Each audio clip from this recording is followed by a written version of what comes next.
Esta emisora les da la bienvenida al programa Encuentros con la Filosofía, para conversar poniendo en duda nuestras certezas.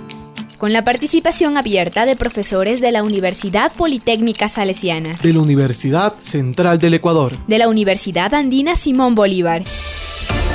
Encuentros con la Filosofía. Se difunde semanalmente por las emisoras universitarias Infinito Digital, Voz Andina Internacional. y Radio Faxo. Abrimos nuestros micrófonos. Bienvenidos y bienvenidas al programa semanal Encuentros con la Filosofía. Les saluda Miguel Macías. Encuentros con la Filosofía es un programa de colaboración universitaria entre 3 radios del Ecuador: Voz Andina Internacional de la Universidad Andina Simón Bolívar, Infinito Digital de la Universidad Politécnica Salesiana y Radio Faxo de la Facultad de Comunicación Social de la Universidad Central del Ecuador. Encuentros con la Filosofía propone, con el apoyo y colaboración de profesores universitarios, reflexionar desde una mirada filosófica un tema de la vida cotidiana. Saludo a Edison Aguilar Santa Cruz, con quien compartimos la conducción del programa. Buen día, Edison. Buenos días, Miguel. Buenos días a Karina Torres y a Carlos Minango, quienes desde Voz Andina Internacional y los medios virtuales hacen posible estos encuentros. Siempre y con mayor razón en estos momentos de incertidumbre que atraviesa el mundo, es importante repensar la cotidianidad humana desde una mirada filosófica. Saludamos y damos la más cálida bienvenida al invitado de esta semana, Vladimir Sierra. Él es doctor en filosofía por la Universidad Libre de Berlín, docente e investigador de la PUCE, subdecano de la Facultad de Ciencias Humanas. Entre sus temas de investigación se encuentran teoría social, teoría política, filosofía del lenguaje y hermenéutica. Bienvenido, profesor Vladimir. Gracias, Miguel. Buenos días. Edison, buenos días a todos los que forman Voz Andina Internacional. Y nada, aquí para seguir conversando de estos temas que tanto nos apasionan. Saludos, Vladimir. En este encuentro con la filosofía abordaremos la temática ser humano. En el primer segmento, Vida Cotidiana, conversaremos sobre el uso cotidiano del término ser humano. En el segundo, Miradas Filosóficas, Vladimir Sierra nos presentará algunas miradas de la filosofía al concepto ser humano. Y en ¿Qué más encontrar?, nuestro invitado compartirá sus recomendaciones y sugerencias para profundizar las reflexiones acerca de esta temática. Miguel. Como ya anunció Edison, empezamos este encuentro con la filosofía conversando acerca de la temática ser humano en la vida cotidiana. En algunos momentos y ocasiones se escucha que el ser humano es un ser racional, político, religioso, lingüístico, social, finito, afectivo y otros tantos apelativos, lo que nos coloca frente a la dificultad de presentar o defender una caracterización definitiva del ser humano. Y también sabemos que cada época asigna características particulares, pues la forma de vivir o ser humano es distinta a la que vivimos ahora, a lo que tal vez vivieron épocas anteriores. En ese sentido, nos gustaría hacer la primera pregunta al profesor Sierra. ¿Qué implica ser humano en el momento presente? Bueno, el momento presente es, digamos, radicalmente importante para el caminar de lo que hemos denominado ya por mucho tiempo ser humano. Y es importante porque desde hace algunas décadas estamos asistiendo a lo que se conoce de modo general como revolución científico-técnica, ¿no? Que son cambios importantísimos en varios campos de reproducción de nuestra vida. Por ejemplo, en el campo de la ingeniería genética tenemos cambios sustanciales en lo que tiene que ver con el dominio de la estructura básica de la vida, que son los genes, ¿no es cierto? Pero no solo ahí, hay cambios importantísimos desde la investigación que se hace en neurociencia, es decir, de cómo funciona, cómo opera nuestro cerebro. Y sobre todo hay cambios fundamentales en cuanto a la implementación de tecnología digital, tanto en software como en hardware, vinculados al perfeccionamiento de la vida humana. Muchos filósofos contemporáneos nos han advertido ya de lo que ellos llaman transhumanismo, ¿no? Y el transhumanismo, como está codificado, digamos, en sus componentes, es ir más allá de lo humano, ¿no es cierto? El lenguaje de ciencia ficción ha creado la palabra cyborg, ¿no? Para referirse a estos seres que serían una suerte de mezcla a veces entre inteligencia artificial, tecnología computacional y biología, ¿no? O también a veces para referirse a seres altamente tecnificados, ¿no? No hay que mirarlo, digo, a pesar de que esto pertenece, porque ahí surgió a la ciencia ficción, ahora ha dejado de ser ciencia ficción y se convierte en una problemática importantísima para todos los campos de saber. Es inevitable pensar que los seres humanos nos vamos transformando radicalmente y ese es un privilegio para los que habitamos esta época, porque estamos asistiendo a un cambio sustancial que algunos biólogos lo consideran como cuando los peces salieron hacia la tierra, ¿no? Es decir, la vida se origina en los mares y alguna vez esa vida se desplaza hacia la tierra, ¿no es cierto? Cuando los peces comienzan a transformarse en anfibios. Algo parecido está sucediendo ahora cuando la biología, luego de muchos miles, millones de años de evolución, está en un punto de inflexión donde la dinámica evolutiva biológica está cediendo a la construcción tecnológica racional del cuerpo humano a través de manipulación genética, a través de manipulación cerebral y a través de inserción de tecnología en nuestro cuerpo. Entonces, para nosotros los humanos, la época actual es fundamental, ¿no? Estamos, digamos, en un punto de inflexión que para algunos teóricos le llaman la singularidad, es decir, muchas de las capacidades psíquicas superiores están siendo reemplazadas y mejoradas por ordenadores. Y esto trae cuestiones muy interesantes para pensarlo, ¿no? Pero quizás lo podemos desplegar luego. Dejamos dicho esto, ¿no? La época en que vivimos es una época crucial para esta aventura que nos ha llevado desde hace mucho tiempo y que nos ha constituido de algún modo en quizás lo más avanzado en el desarrollo biológico, ¿no? Que está llegando a su fin por lo que hemos mencionado. Gracias, Vladimir. ¿Cuál es la diferencia entre hablar de ser humano y hablar en genérico del hombre? Bueno, en nuestro idioma tenemos estos dos términos para referirnos quizás a lo mismo. Es decir, tanto humano como hombre provienen de un término latino humus, ¿no? De tierra, por la idea que han tenido muchos pueblos y muchas culturas, idea más bien vinculada con la mitología de que los seres humanos y todo aquello que es vida proviene de la tierra, ¿no es cierto? Digamos, está en todas las culturas y en todas las culturas se ha derivado, ¿no es cierto?, el término para referir a los humanos vinculado al término que realmente refiere a la tierra, ¿no? Ahora, a lo largo del pensamiento filosófico en lengua española, se ha utilizado más bien el término hombre como término genérico para referirse a todo el espectro de esta especie, ¿no es cierto?, del Homo sapiens sapiens. Y ser humano más o menos dice lo mismo, ¿no es cierto? Ahora ser humano quizás es más adecuado en la actualidad por todos los reclamos, digamos, justos que han tenido los diferentes feminismos y los diferentes movimientos de diversidad sexogenérica, exigiendo, claro, que se corrija porque, por lo menos en español, el término hombre también se utiliza como un término que refiere digamos, al macho masculino, ¿no? Aquellos digamos, seres humanos que pertenecen sexualmente y genéricamente a lo masculino. Y entonces, para tratar de evitar estos privilegios, digamos, lingüísticos, es más adecuado utilizar la palabra ser humano. En otros idiomas no sucede esto. Por ejemplo, en alemán se tiene pues la palabra Mann para referirse a hombre, Frau para referirse a mujer y Menschen para referirse a los seres humanos, ¿no? Y entonces no había esta dificultad. En las lenguas, creo yo, de origen latino tenemos dificultad, como en francés, en italiano, en portugués y en español, donde el genérico hombre también se lo usa para referir al particular macho, ¿no es cierto? Entonces, en principio, el contenido semántico de estos dos términos es el mismo, ¿no? Hay que hacer quizás una corrección que tiene que ver con estas puntualizaciones tanto del feminismo como de los grupos de minorías sexogenéricas. Gracias, Vladimir.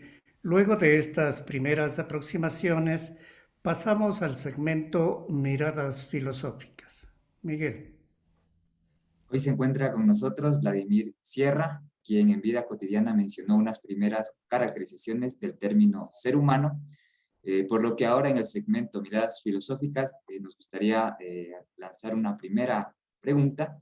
¿Qué lugar ocupa el ser humano en la reflexión filosófica? Bueno, quizás se supone que en la filosofía la categoría que más se ha pensado es la categoría de ser, ¿no es cierto? Y de ahí vienen categorías como de esencia, existencia, luego ya más modernamente sujeto, subjetividad, objetividad. Pero me parece que si hay algo transversal, que es más importante que todas las categorías que mencioné, es justamente la categoría de ser humano. Porque, por ejemplo, el mundo griego, quizás hasta el mundo griego, la Europa medieval y la primera modernidad pensó mucho el ser, ¿no? Pero cada vez la categoría de ser se fue, como decía Heidegger, ¿no? Hubo un olvido sobre esa categoría. Pero de lo que no ha habido olvido a lo largo de toda la historia de la filosofía es pensar el ser humano. Y por eso se podría postular desde la actualidad, claro que es digamos, una hipótesis arriesgada, de que quizás la categoría central de la filosofía es la categoría que reflexiona sobre el ser humano, dicho de muchas maneras, ¿no? Desde el son politicón aristotélico, pasando por el Dasein heideggeriano y hasta el transhumano de la actualidad, ¿no? Pero como que la reflexión filosófica, si lo miramos en su desplazamiento, ha tenido a la categoría de ser humano como fundamental. Y quizás hay un argumento que lo desarrolló bastante bien Hegel, en el sentido de que el ser humano parece, ¿no es cierto?, hasta donde entendemos que es el único ser que logra desarrollar lo que se conoce en filosofía como autoconciencia, ¿no? Habría que entender que muchos animales tienen conciencia de su entorno, ¿no? Y quizás un número muy reducido, quizás tienen atisbos de autoconciencia, es decir, ser autoconsciente, que es una característica muy particular de los seres humanos, es poder entenderse a sí mismo como algo separado, primero del ser, y luego como algo finito. Y estas dos formas de comprensión, ¿no es cierto?, de entenderse como separado de lo existente y en tanto separado también finito, hace de nosotros quizás el núcleo desde donde el ser logra mirarse a sí mismo, dicho de muchas formas en varios proyectos filosóficos, ¿no? Es decir, si no hubiese el ser humano, simplemente el ser no podría ser alumbrado, es decir, no podría ser dicho, no podría ser mirado. ¿Por qué? Porque los seres humanos somos el dispositivo que permite que el ser se pueda mirar a sí mismo, ¿no? Esto lo ha desarrollado bien Hegel y por eso quizás es esa tesis la que hace de nosotros, de los seres humanos o de la categoría ser humano, central en el pensamiento filosófico. Vladimir, entonces, ¿cuáles son las miradas de la filosofía griega al concepto ser humano? En el pensamiento griego se desarrollan varias formas de mirar lo humano, ¿no es cierto? Y quizás es justamente, por lo menos en la tradición occidental, Grecia el lugar donde las formas mitológicas de comprender al ser humano, que de modo general lo entendía como parte constitutiva de la naturaleza existente, es decir, en todos los pueblos mítico-mágicos, el ser humano no es algo ni superior ni separado del entorno natural, sino es una parte constitutiva, ¿no es cierto? Algo que se encuentra dentro y además que está determinado por este ser mayor, digamos así, que es el sustrato material, ¿no es cierto? Estas ideas están muy desarrolladas también en el pensamiento oriental, que es un pensamiento más bien ligado a teología, un pensamiento teológico, y es en Occidente, tanto en las religiones occidentales como son la judeocristiana, pero sobre todo en la filosofía helénica, donde se comienza a desarrollar esta idea de que el ser humano está separado. Es decir, que el ser humano de algún modo es una suerte de huérfano de su soporte natural. Y además que el ser humano es algo distinto al resto de las especies animales, ¿no es cierto? Y desde los griegos se comienza a pensar, bueno, hay nociones del ser humano desde Hesiodo, desde Homero, pero ya con mayor desarrollo filosófico en el pensamiento jónico, ¿no? Y luego, claro, los tres grandes referentes de la filosofía griega, en Sócrates, en Platón y Aristóteles, en donde, a pesar de las diferencias, quizás lo importante para el pensamiento griego es entender al ser humano como un ser con capacidad de acción ética. Recuerden que cuando Aristóteles define al ser humano como el son politikon, ejón logón, dice, ¿no? Es decir, el ser político, el ser que habla y el ser racional. Es decir, serían las tres acepciones porque logos tanto nos refiere a la capacidad racional del ser humano, pero también a la capacidad lingüística, pues, ¿no es cierto?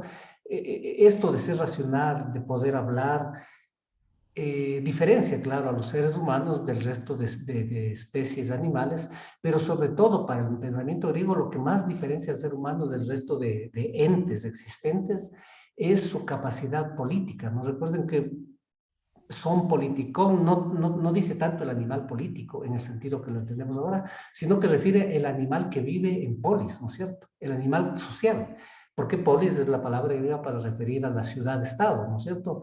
Y entonces la característica principal del ser humano es ser un animal, en esto están claros los griegos que pertenecemos al mundo animal, pero que a diferencia del resto vivimos en polis, no en sociedad, porque seríamos animales que vive en sociedad, no sería distintivo, porque ustedes saben que muchos animales, sobre todo mamíferos, viven en sociedad, ¿no? Son animales sociales. Ahora, vivir en una polis significa vivir en algo que está constituido políticamente, y esto nos hace diferentes. Pero si seguimos en el mismo libro de Aristóteles, vamos a llegar al capítulo, creo que es 5 u 8, donde habla sobre la ciudad perfecta, ¿no es cierto?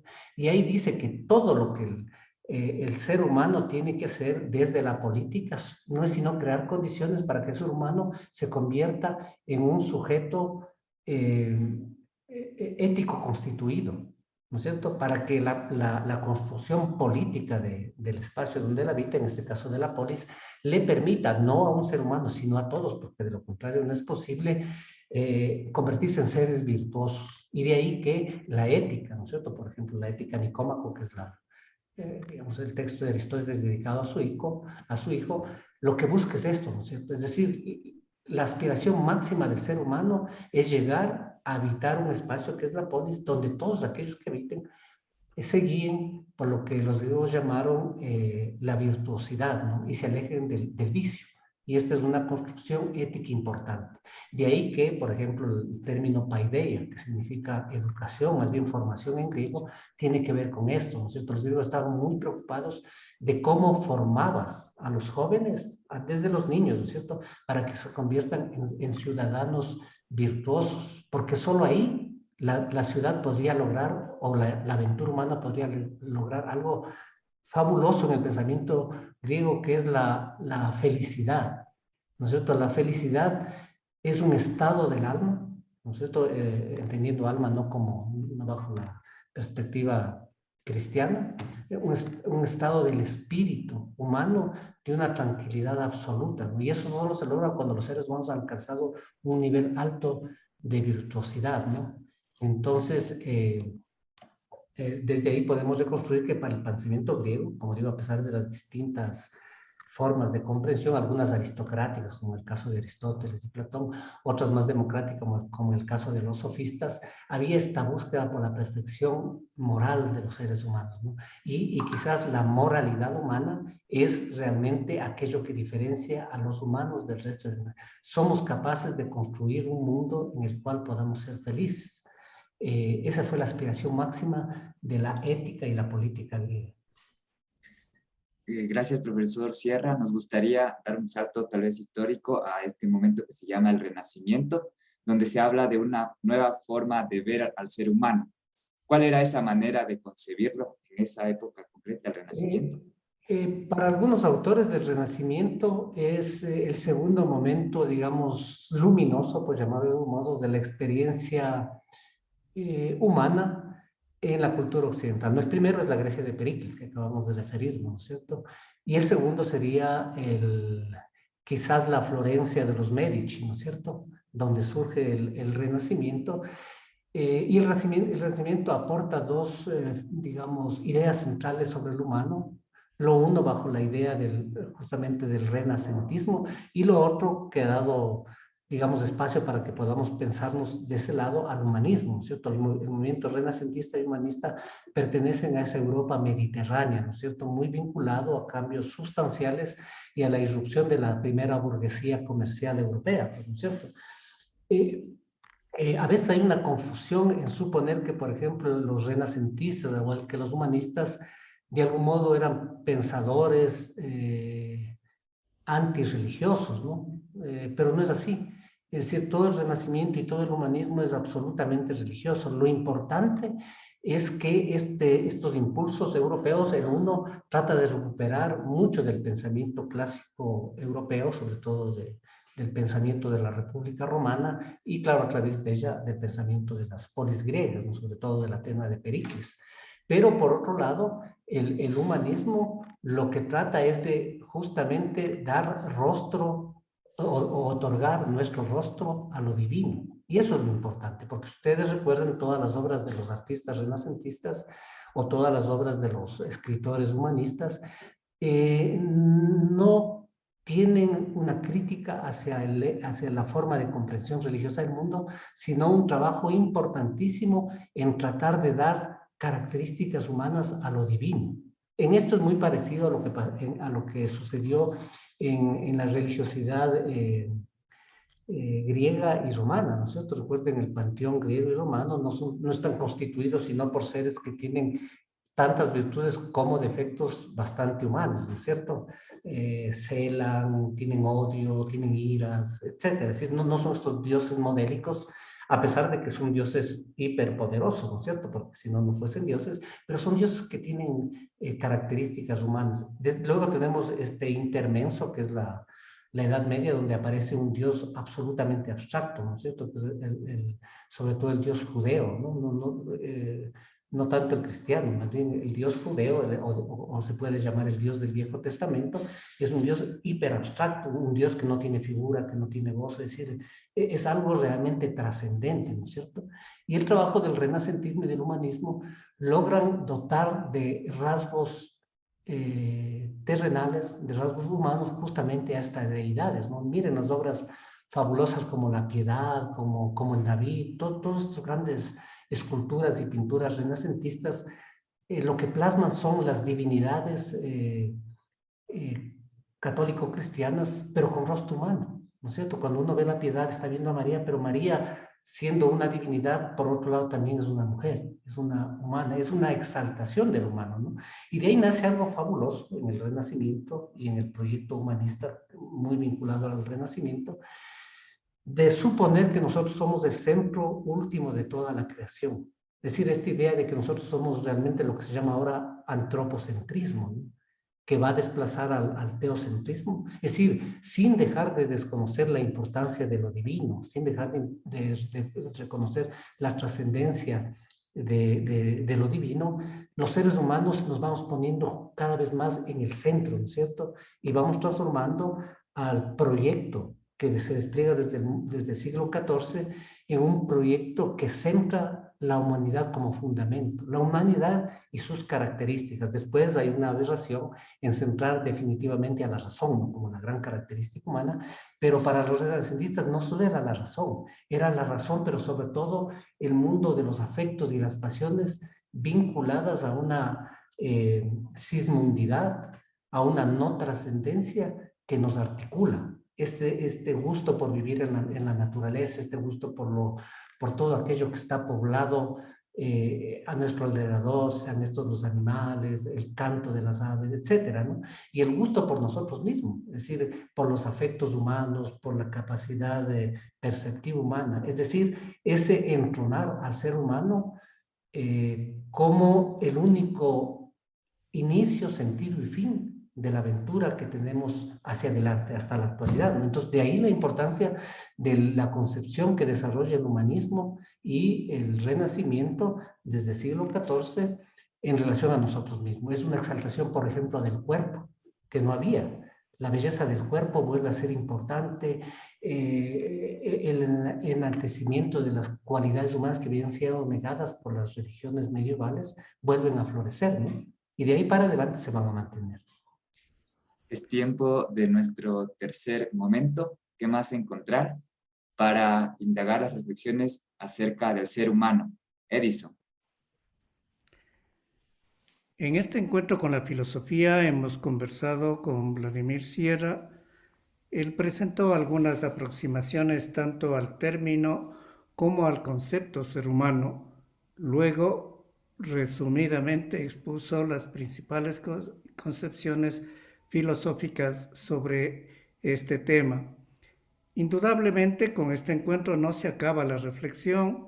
Por eso, en ¿Qué más encontrar?, solicitamos a Vladimir Sierra sus recomendaciones bibliográficas y audiovisuales para ahondar en la indagación sobre el ser humano. Bueno, de esto hay mucho, ¿no? Pero no sé, no hemos hablado de algo importante y hay un texto de Scheler, de un filósofo, digamos, vinculado justamente a estos temas alemán, que se llama El lugar del hombre en el cosmos. Es un texto pequeño y muy claro, en el sentido de que él sitúa una definición del humano importante, y es aquella que el ser humano es el único, digamos, animal capaz de construir mundo. Y esto es fundamental, ¿no? El ser humano no habita ecosistema como los animales, sino reproduce su vida en un espacio hiperartificial construido por él, material y simbólicamente, que se llama mundo. Y ese momento, o digamos esa actividad, nos desgarra del ser natural. Nunca más el ser humano habitará la naturaleza, sino habitará la infinidad de mundos. Entonces, un texto fabuloso, pequeño y un clásico, ¿no?, de la discusión sobre la antropología filosófica. De ahí hay cosas interesantes. Estoy más bien recordando lo que hemos conversado para apuntalar cierta biografía, ¿no? Muchos textos, pero quizás el malestar en la cultura de Freud, ¿no? Porque ahí tenemos otra visión interesantísima del ser humano como ser sexualizado, como ser determinado por sus pulsiones inconscientes, ¿no? Como ser erótico y tanático a la vez. Es decir, hay una visión también romántico, crítica a la concepción moderna de hombre como ser racional, que vale la pena pensarla, ¿no? Junto con algunos textos de Nietzsche que también tienen esta visión del superhombre, y etcétera, etcétera. Son formas críticas en cambio, al homo racionalis de Descartes, ¿no es cierto?, que también es importante en los textos cartesianos, donde él cree que el ser humano es la composición, digamos, de dos esencias, ¿no?, de la que piensa y de la que existe como materia. Es decir, en esa línea quizás lo mejor es la ética de Spinoza, que es una exaltación así casi divina de lo humano, muy vinculado con su racionalidad, ¿no? Entonces, hay mucho, y creo que también no hemos hablado mucho de la concepción del ser humano como ser animado por la divinidad, que es la concepción en la tradición nuestra católico-cristiana, ¿no? Somos hijos de Dios, el ser humano como aquel ser que tiene vida porque algo permite que la tenga, y esa es la energía divina, ¿no es cierto? Hay una concepción importante que, por ejemplo, en el caso de nosotros latinoamericanos es fundamental por nuestra vinculación con la cultura europea mediterránea, por la conquista, pues, ¿no? Por otro lado, bueno, están las visiones mítico-mágicas propias de las culturas andinas, americanas, que también son importantes, no tienen ese rango de filosóficas, pero son determinantes en la comprensión nuestra, ¿no? Que son más bien comprensiones colectivas de lo humano y comprensiones más orgánicas en relación al sustrato material, ¿no? Y quizás, digo, sí es importante revisar lo último. El texto de Harari, Homo Deus, es digamos, un buen pretexto para reconstruir la historia del ser humano y mirar estas últimas paradojas, ¿no es cierto?, que nos trae la ciencia y la técnica moderna, desde hasta dónde podemos seguir impulsando esos desarrollos que de algún modo van negando nuestra humanidad, tal y como la hemos conocido hasta ahora, ¿no? Una humanidad más vinculada a nuestras potencialidades orgánicas y no tanto a ayudas exteriores tecnológicas, ¿no? Entonces ahí tenemos muchas cosas y solo quería referir lo último, un clásico también de la discusión, que es el texto, los textos kantianos, ¿no es cierto?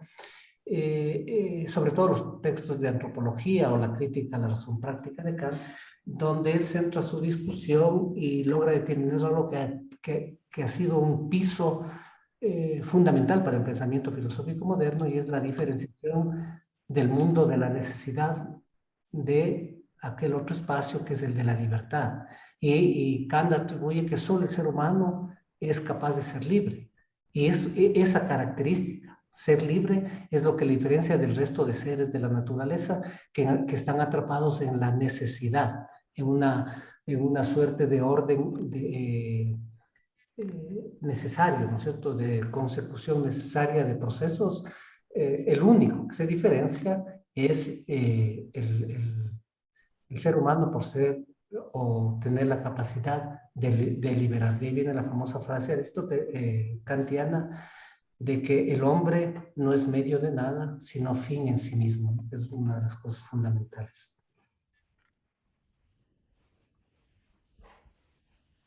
Concluimos este encuentro semanal. Gracias, profesor Vladimir Sierra, por todo lo que nos ha compartido hoy.